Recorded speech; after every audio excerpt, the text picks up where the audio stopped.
Hi hello welcome to cricket మావా.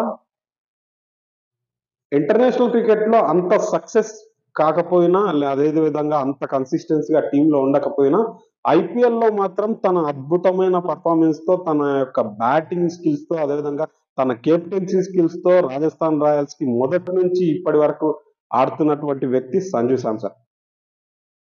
చాలా talent ఉన్నప్పటికీ టీంలో వస్తూ వెళ్తూ ఉన్నప్పటికీ ఐపీఎల్‌లో మాత్రం కన్సిస్టెంట్‌గా రాజస్థాన్ రాయల్స్‌కి తను ఆడుతూ ఉన్నాడు. ఆ ఆడుతున్న క్రమంలో తను మొదటిసారి టీమ్‌ని వీడాలనుకుంటున్నాడు. ఆ వీడే క్రమంలో రాజస్థాన్ రాయల్స్ గూడా చెన్నై సూపర్ కింగ్స్‌తో సంప్రదింపులు చేయడం జరిగింది. వాళ్ళ ప్రధాన మేనేజర్ ఎవరైతే మేనేజ్‌మెంట్‌లో ఉన్నటువంటి వ్యక్తి ఎవరైతే మనోజ్ బదాలే ఉన్నాడో, అతను చెన్నై సూపర్ కింగ్స్‌తో సంప్రదింపులు చేయడం జరిగింది.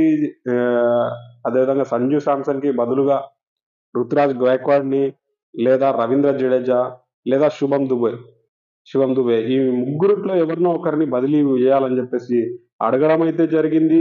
అదేవిధంగా వాళ్ళు ముగ్గురిని కూడా మేము ఎటువంటి మా మేజర్ ప్లేయర్స్‌ని ఎవరిని కూడా వదులుకోవడానికి సిద్ధంగా లేము.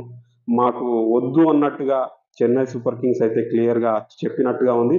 ఎందుకంటే సంజు శాంసన్‌కి రిప్లేస్‌గా వీళ్ళ ముగ్గురిలో ఎవరినో ఒకరిని ఇవ్వడానికి చెన్నై సూపర్ కింగ్స్ ఆహ్, వాళ్ళు యాక్సెప్ట్ చేయకపోవడం, అదేవిధంగా వాళ్ళు మా మెయిన్ ప్లేయర్స్‌ని ఎవరిని గూడా మేము వదులుకోవడానికి ఇష్టంగా లేము. కోర్ టీమ్‌ని ఎవరిని వదులుకోవడానికి ఇష్టంగా లేమని క్లియర్‌గా రాజస్థాన్ రాయల్స్ మేనేజ్‌మెంట్‌లో ఉన్నటువంటి ఆ వ్యక్తి మనోజ్ బదాల్ ఎవరైతే ఉన్నారో తనకి క్లియర్‌గా చెప్పినట్టుంది. అదేవిధంగా రాజస్థాన్ రాయల్స్ మరొక ప్రయత్నం కూడా చేస్తున్నట్టుగా వార్తలు వినిపిస్తున్నాయి. కోల్‌కత్తా నైట్ రైడర్స్‌లోని టీమ్‌లో ఆహ్, ఎవరైతే రఘువంశీ, అదేవిధంగా రమణ్‌దీప్ సింగ్ వీళ్ళిద్దరున్నారో వీళ్ళిద్దరు ప్లేయర్స్‌ని గూడా రొటేట్ చేసుకొని వీళ్ళ టీమ్‌లోకి తీసుకొని సంజు శాంసన్‌ని రిలీజ్ చేయాలనే ఆలోచనలో ఉన్నారు. ఎందుకంటే ఇద్దరు ప్లేయర్స్‌కి తక్కువ మనీ ఉంటుంది. అదేవిధంగా తక్కువ మనీతో పాటు ఇంకాస్త మనీ మిగులుతుంది. ఎందుకంటే 18 కోర్స్ పైనే సంజు శాంసన్‌కి ఇస్తున్నారు కాబట్టి ఇక్కడ వీళ్ళిద్దరు కూడా 10 క్రోర్స్ లోపలే ఇద్దరు రఘువంశీ అదేవిధంగా రమణ్‌దీప్ సింగ్ వీళ్ళిద్దరు వస్తున్నారు కాబట్టి వీళ్ళిద్దరిని ఎక్స్‌చేంజ్ చేసుకుందామా అనే విధంగా కూడా మాటలు నడుస్తున్నట్టుగా అనిపిస్తుంది. మొత్తానికైతే చెన్నై సూపర్ కింగ్స్ అయితే క్లియర్ కట్‌గా మా మెయిన్ ప్లేయర్స్ ముగ్గురులో రుతురాజ్ గైక్వాడ్ గాని, అదేవిధంగా రవీంద్ర జడేజా ఆల్ రౌండర్‌ని గాని, అదేవిధంగా స్పిన్నర్స్ మీద అద్భుతంగా అటాక్ చేసే శివం దుబేని గాని మేము వదులుకోవడానికి సిద్ధంగా లేమని జెప్పేసి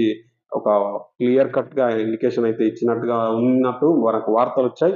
మరి సంజు శాంసన్ చెన్నై సూపర్ కింగ్స్‌కి ఆడితే అద్భుతంగా ఉంటుంది. ఇక్కడ తలేవాకి రిప్లేస్‌మెంట్‌గా, ధోనికి రిప్లేస్‌మెంట్‌గా ఒక వికెట్ కీపర్ బ్యాట్స్‌మన్ అదేవిధంగా తను కెప్టెన్సీ గూడా చేసే అవకాశాలుంటాయి. చెన్నై సూపర్ కింగ్స్‌కి వస్తే చాలా బాగుంటుందని చెన్నై సూపర్ కింగ్స్ ఫ్యాన్స్ గూడా ఇంట్రెస్టెడ్‌గా సంజు శాంసన్ కోసం చూస్తున్నారు. కానీ సంజు శాంసన్ చెన్నైకి వచ్చే అవకాశాలైతే చాలా తక్కువగానే ఉన్నాయి. అదేవిధంగా సంజు శాంసన్ రిటర్న్ గాకుండా ఇది ఇరు జట్ల దగ్గర రిటర్న్ ఆప్షన్ తీసుకోకుండా మాత్రం చేస్తే యాక్షన్‌లోకి వస్తే మనకు నెక్స్ట్ జరగబోయే ఐపీఎల్‌కి ముందొచ్చేటువంటి డిసెంబర్‌లో ఆ టైంలో వచ్చే మినీ యాక్షన్‌లో గనుక సంజు శాంసన్ వస్తే, సంజు శాంసన్ భారీ ఎత్తున కనీవినీ ఎరగని అమౌంట్‌కైతే తీసుకుంటాయి. ఎందుకంటే చాలా జట్లకి వికెట్ కీపర్ బ్యాట్స్‌మన్ అవసరం ఉంది. ముంబై ఇండియన్స్ లాంటి జట్టు గూడా రికిల్టన్ వీళ్ళు గాకుండా ఒక సంజు శాంసన్ లోకల్ బ్యాట్స్‌మన్ వస్తే బావుంటదని వాళ్ళు గూడా ప్రయత్నం చేసే అవకాశం ఉంటది గాబట్టి,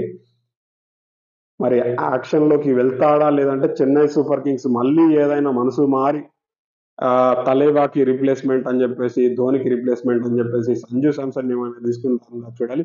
సంజు శాంసన్ యెల్లో జెర్సీలో ఉంటే సూపర్‌గా ఉంటుందనేది చెన్నై సూపర్ కింగ్స్ యొక్క ఆశ. అదేవిధంగా సంజు శాంసన్ యొక్క ఫ్యాన్స్ గూడా చెన్నై సూపర్ కింగ్స్‌కి సంజు రావాలని కోరుకుంటున్నారు. చూద్దాం మరి భవిష్యత్తులో సంజు చెన్నైకి వస్తాడా? రాజస్థాన్ రాయల్స్‌తోనే మిగిలిపోతాడా? లేదంటే యాక్షన్‌లో వచ్చి ఏ జట్టుకైనా వెళ్ళిపోతాడా? మరి ఏ జట్టు భారీగా పెట్టి కొంటుందో భవిష్యత్తులో చూద్దాం.